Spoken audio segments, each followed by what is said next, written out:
नमस्कार मित्रांनो, तुमच्या शालेय जीवनामधली जर सर्वात कठीण आणि जी परीक्षा क्रॅक करणं त्या ठिकाणी एक सन्मानाचं लक्षण मानलं जातं, अशी कोणती परीक्षा आहे हे जर विचारलं तर तुमच्या सगळ्यांचं उत्तर कदाचित एकच असेल आणि ते म्हणजे NTSC. मित्रांनो, NTSC म्हणजेच नॅशनल टॅलेंट सर्च एक्झामिनेशन, ज्याला मराठीमध्ये राष्ट्रीय प्रज्ञाशोध परीक्षा म्हटलं जातं.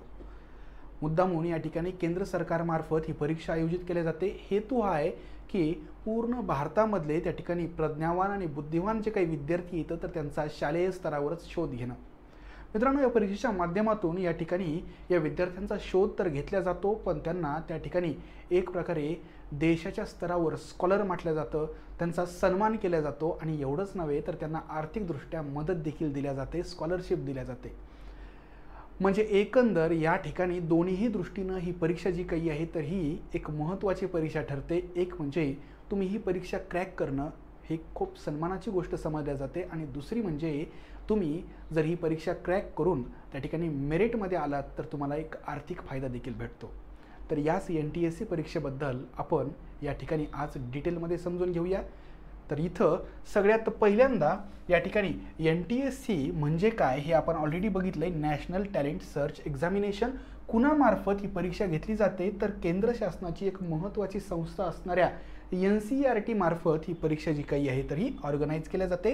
ही परीक्षा जी काही आहे तर ही भारतामधली शालेय स्तरावरची सर्वात मोठी आणि कठीण अशी परीक्षा समजली जाते.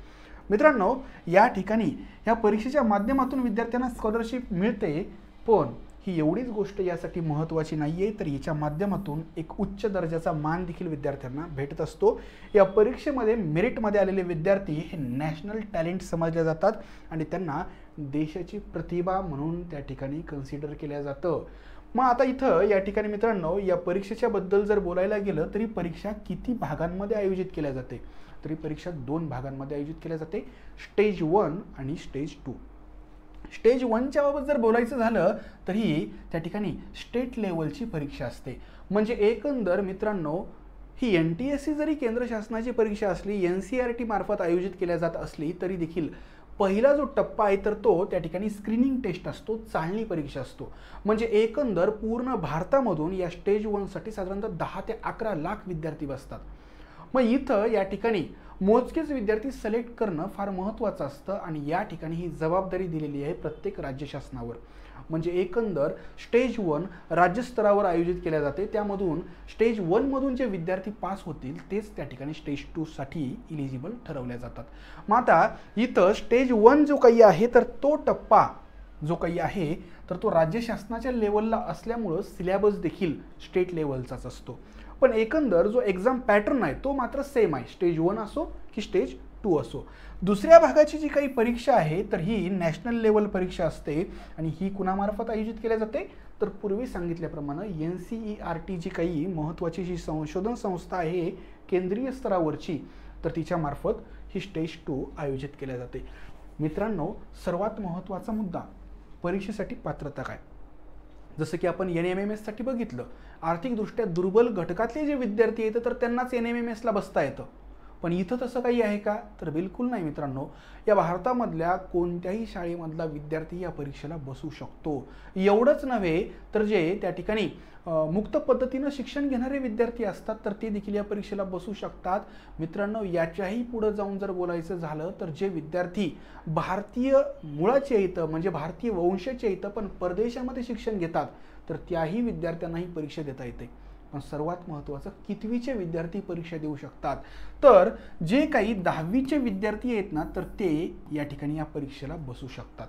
आपण यापूर्वी MTSC म्हणजे महाराष्ट्र टॅलेंट सर्च एक्झामिनेशन बद्दल एक व्हिडिओ बनवलेला आहे मित्रांनो. 8वी 9वी आणि 10वी या तीनही वर्गाच्या विद्यार्थ्यांसाठी या ठिकाणी MTSCची परीक्षा आयोजित केली जाते आणि त्या व्हिडिओमध्ये एक मुद्दा मी सांगितला होता की या नॅशनल टॅलेंट सर्च एक्झामिनेशनची एक पूर्वतयारी म्हणून त्या ठिकाणी या महाराष्ट्र टॅलेंट सर्च एक्झामिनेशनचं आयोजन जे काही आहे तर हे केलं जातं.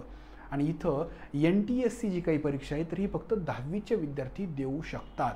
मग आता या ठिकाणी भारतामध्ये तुम्ही जर कोणत्याही शाळेमध्ये 10वीला असाल तर तुम्ही ही परीक्षा देऊ शकता.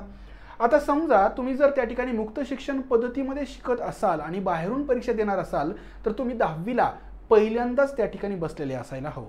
तर तुम्ही ही परीक्षा देऊ शकता. म्हणजे एकंदर वयाची देखील एक इथं अट आहे मित्रांनो. तुमचं त्या ठिकाणी मॅक्झिमम वय जे काही आहे तर ते 18 वर्ष असायला पाहिजे. म्हणजे एकंदर या परीक्षेला बसण्यासाठी तुमचं वय हे 18 वर्षापेक्षा कमी असणं आवश्यक आहे.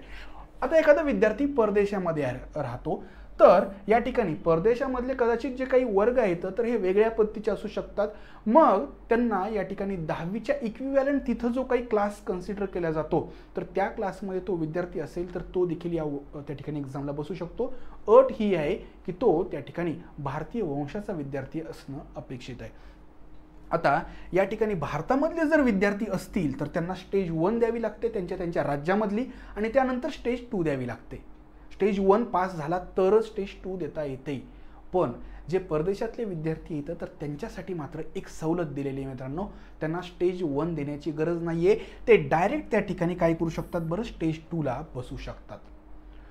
आता इथं या सगळ्या गोष्टी पाहिल्या, पण त्या ठिकाणी परीक्षेला बसणाऱ्या विद्यार्थ्यांची संख्या मर्यादित ठेवण्यासाठी त्यांनी मार्कची एक अट ठेवलेली आहे. बरं, पर्सेंटेजची एक अट ठेवलेली आहे.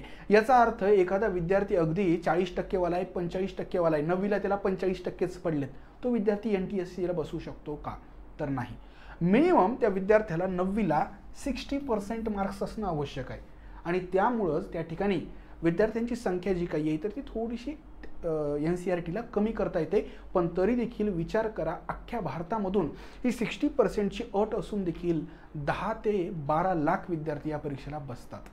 ठीक आहे, म्हणजे एकंदर कॉम्पिटिशन टफ असते. सगळे विद्यार्थी जे काही आहेत, बऱ्यापैकी स्कॉलर विद्यार्थी जे काही आहेत तर ते या परीक्षेला त्या ठिकाणी बसतात आणि पास होण्यासाठी प्रयत्न करतात. कारण या परीक्षेमध्ये पास होणं हा सन्मान असतो आणि त्यातल्या त्यात मेरिटमध्ये येणं हा त्याच्यापेक्षाही मोठा सन्मान असतो.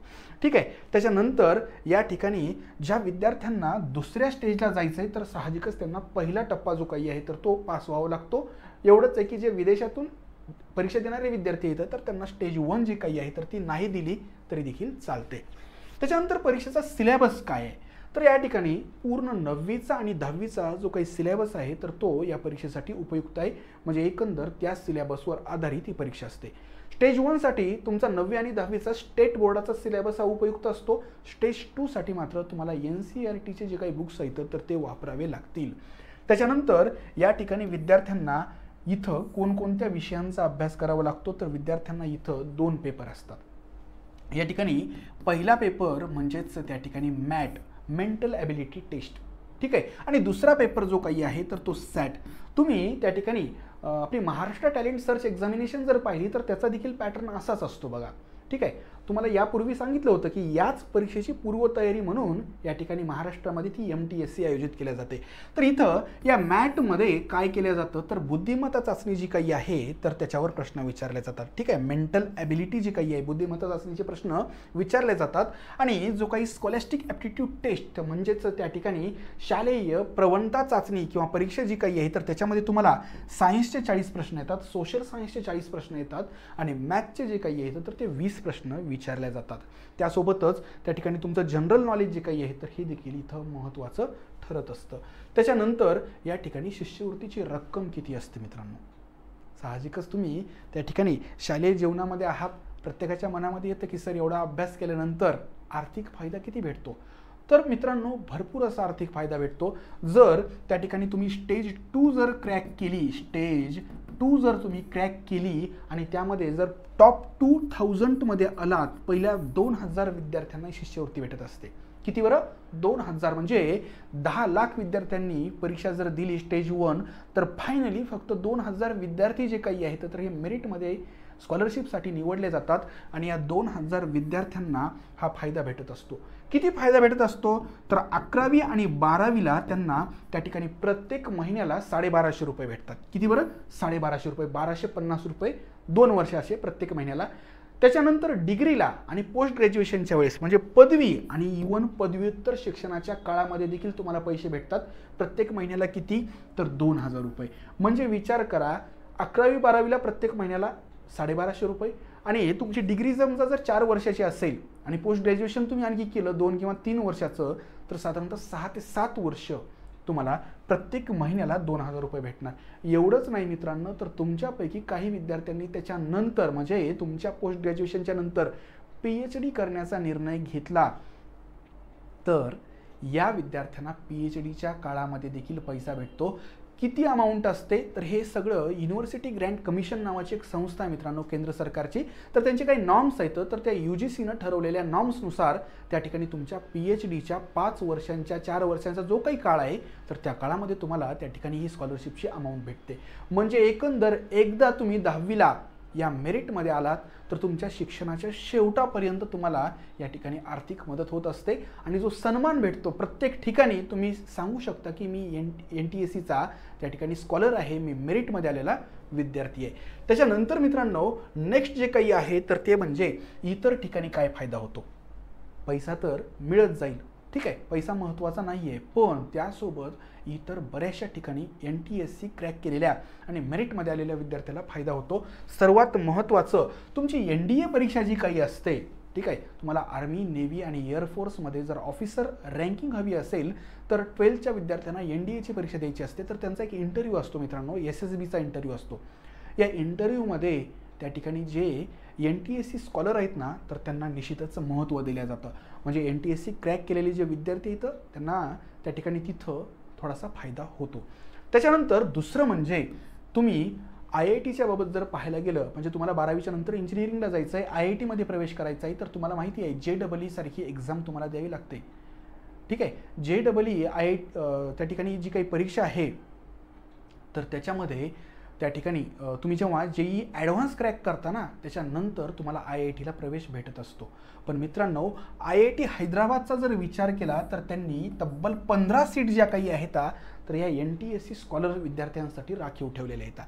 त्याच्यानंतर या ठिकाणी IIT दिल्ली जी काही आहे तर ही NTSC स्कॉलर जे काही विद्यार्थी येतं तर त्यांना काही बोनस मार्क्ससुद्धा देते आणि त्यासोबतच तुम्ही या ठिकाणी NTSC पास झालेल्या विद्यार्थ्यांना विदेशात जाऊन उच्च शिक्षण कमी पैशात घेण्यास मदत होते. म्हणजे एकंदर गव्हर्नमेंट ऑफ इंडिया मार्फत काही प्रमाणामध्ये त्या ठिकाणी वेस्टर्न कंट्रीजमध्ये तुम्हाला जर जायचं असेल, परदेशात जायचं असेल तर तिथं जाण्यासाठी तुम्हाला काही अन्य एक्स्ट्रा मदत देखील होत असते.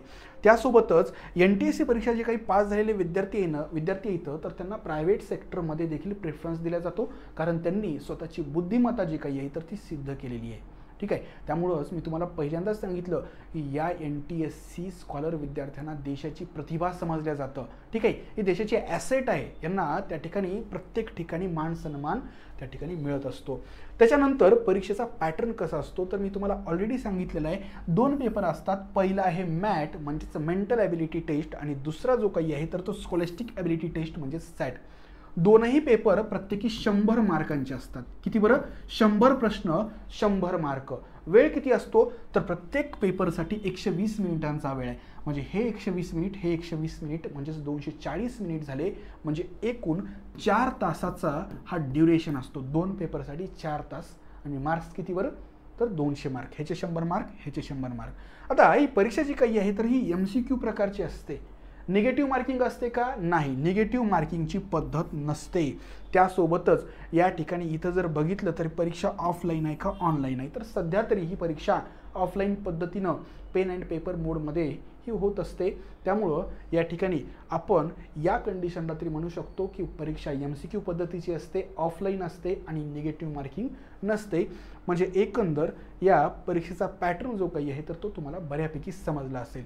आता मेंटल ॲबिलिटी टेस्टमध्ये काय विचारलं जातं तर मेंटल ॲबिलिटी टेस्टमध्ये बुद्धिमत्ता चाचणीचे जे काही चॅप्टर्स असतात तर ते विचारले जातात. मग त्याच्यामध्ये जे काही क्लॉकचे क्वेश्चन्स असतात, कॅलेंडरचे क्वेश्चन्स असतात, कोडिंग डिकोडिंग हे जे काही क्वेश्चन्स आहेत तर सिक्वेन्सचे क्वेश्चन असतात तर या पद्धतीचे क्वेश्चन विचारले जातात.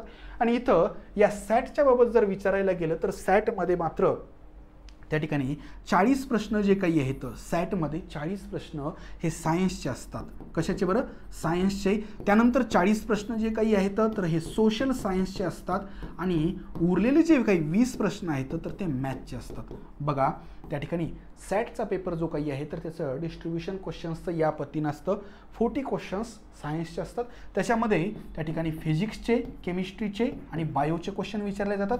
सोशल सायन्समध्ये हिस्ट्री, जिओग्राफी, आणि त्या ठिकाणी सिविक्सचे क्वेश्चन विचारले जातात आणि हे मॅथ जे काही आहे तर ह्याच्यामध्ये मग अल्जेब्रा जॉमेट्री दोन्हीचे क्वेश्चन विचारले जातात। आता या ठिकाणी सर्वात महत्त्वाचं, तुम्हाला फक्त क्वालिफाय करायचं असेल ही एक्झाम तर तुम्हाला किती मार्क्स घ्यावे लागतील, तर ओपन कॅटेगरीसाठी तुम्हाला 40% मार्क्स घ्यावे लागतील। किती बरं? 40%। आणि जर समजा तुम्ही SC ST किंवा OBC मध्ये असाल तर 32%ला त्या ठिकाणी तुम्ही क्वालिफाय होत असता ही एक्झाम। एक लक्षात घ्या, क्वालिफाय होणं आणि मेरिटमध्ये येणं ह्या दोन वेगळ्या गोष्टी येतात। ठीक आहे, तुम्ही 40% घेतले, तुम्ही फक्त क्वालिफाय झालात, परीक्षा पास झालात। ठीक आहे, तुम्ही कास्टमध्ये आहात, 32% घेतले, तुम्ही परीक्षा पास झालात। पण शेवटी टॉप जे काही 2000 विद्यार्थी येतं तर त्यांनाच त्या ठिकाणी NTSC स्कॉलर समजलं जातं, तेच मेरिटमध्ये येत असतात आणि त्यांनाच त्या ठिकाणी स्कॉलरशिप म्हणजे शिष्यवृत्ती देखील भेटत असते। त्याच्यानंतर या ठिकाणी जी काही महत्त्वाची गोष्ट होती तर फिजिक्स केमिस्ट्री आणि बायोच्या बद्दल एक महत्त्वाची गोष्ट तुम्हाला सांगायची राहिली। या ठिकाणी जे काही 40 क्वेश्चन्स आहेत साधारणतः यांचं डिस्ट्रीब्युशन देखील एक 15+10 या पद्धतीनं केलेलं असतं। सोशल सायन्समध्ये देखील तसंच असतं, हिस्ट्रीचे जिओग्राफीचे क्वेश्चन्स जास्त येतात, सिविक्सच्या तुलनेनं कमी येतात आणि 20 क्वेश्चन्स जे काही येतं तर ते मॅथचे येत असतात। तर मित्रांनो या ठिकाणी मी NTSC म्हणजेच राष्ट्रीय प्रज्ञाशोध परीक्षा जी काही आहे तर या परीक्षेबद्दल त्या ठिकाणी एक सखोल असं विश्लेषण करण्याचा प्रयत्न केलेला आहे। अगदी सुरुवातीपासून परीक्षा कोण आयोजित करतं, कोण परीक्षा देऊ शकतं, परीक्षेचा पॅटर्न काय असतो आणि परीक्षेचे टप्पे जे काही आहेत आणि परीक्षा पास करण्यासाठी क्रायटेरिया काय असतो आणि मेरिटमध्ये येण्यासाठी क्रायटेरिया काय असतो आणि सगळ्यात शेवटी एक महत्त्वाची गोष्ट, तुम्ही NTSC स्कॉलर जर बनलात तर डायरेक्ट आणि इनडायरेक्ट कोणकोणते फायदे तुम्हाला होत असतात या सगळ्या गोष्टींची अगदी आपण सखोलपणे इथं चर्चा केलेली आहे।